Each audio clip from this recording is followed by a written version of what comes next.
আজকে চলে এসেছি একটা 60 বছরের পুরনো একটি বাড়ির গল্প নিয়ে, যেখানে অনেক স্মৃতি ছড়িয়ে আছে। আজ আসলাম প্রায় 10 বছর পর, যেখানে ছোট ছোট ঘাস দেখা যাচ্ছে। আগে এটা বাড়ির উঠোন ছিল। আমরা সব ভাই বোনেরা এখানে কুমির ডাঙা লুকোচুরি খেলতাম। বাদিকে যে ফুল গাছগুলো দেখা যাচ্ছে, আগাছা দেখা যাচ্ছে, আগে এটা বাগান ছিল, তুলসী মঞ্চ ছিল এখানে। তার পাশে কলপাট ছিল, আর ছোট ঘরটা আমাদের সবার স্টোর রুম ছিল।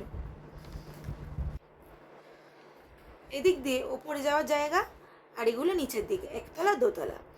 এখানে এখন আর কেউ থাকে না, প্রায় 6 বছর হয়ে গেল। ভিতরেই ঢুকতে মনটা খুব খারাপ হয়ে গেছিল। সবার গুছানো জিনিসগুলো কেমন যেন ময়লা পড়ে যাচ্ছে।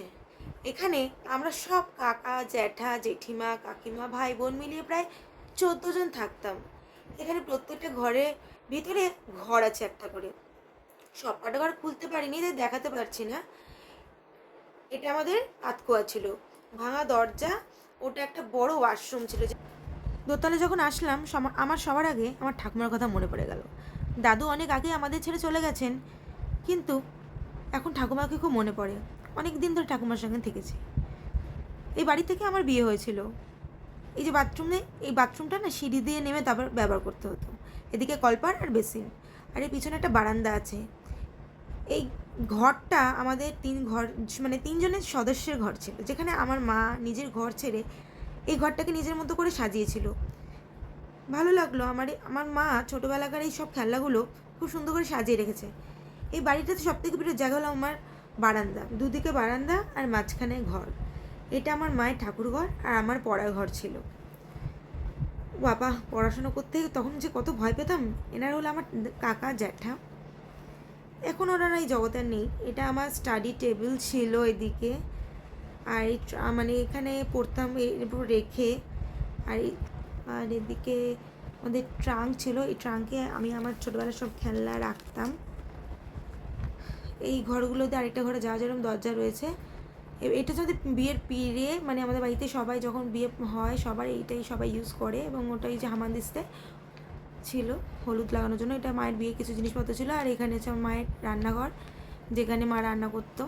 আর বারান্দাটা আমি বসে বসে পড়তাম, জোরে জোরে পড়তে হতো। মা বলতো পর পর পর, আমি শুনতে যাতে পাই। আমি বসে বসে পড়তাম, মা এখানে বসে বসে রান্না করতে শুনতো।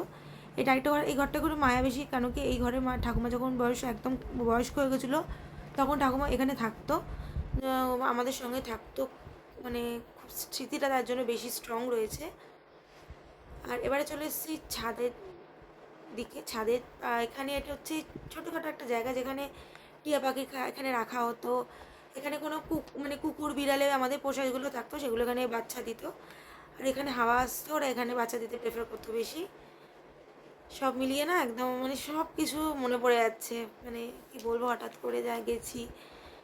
এবারে ছাদে ছাদে আমাদের মানে পুরো বাড়িটাকে এত সুন্দর লাগছে। চারদিক খোলা আকাশ, খুব ভালো লাগছে। আর ছাদটা পরিষ্কার রয়েছে, খুব ভালো লাগলো এটা দেখে। এখানে অনেক স্মৃতি রয়েছে বাড়িতে। জানি না বাড়িটার কী হবে ভবিষ্যতে, বাট প্রচুর স্মৃতি রয়েছে। প্রতিটা মানুষেরই বয়স হয়, বয়স সাথে সাথে সাথে যেমন তাদের শরীর জীর্ণ হয়ে পড়ে, সেরকমই বাড়িটার আজকাল সেই অবস্থা আছে। কিন্তু আশা করি আমার ভিডিওটার জন্য পুরো স্মৃতি আমি রাখতে পারি সারা জীবনের মতো। আমার দাদুর নাম হচ্ছে নৃগোপাল সাহা, যিনি বাড়িটা প্রথম বানিয়েছিলেন। আমি যখন এখানে এসেছিলাম তখন না তাদেরকে মনে হচ্ছিল আমি যেন মানে 20 বছর আগে স্মৃতিতে ফিরে গেছি। কষ্ট লাগছিল।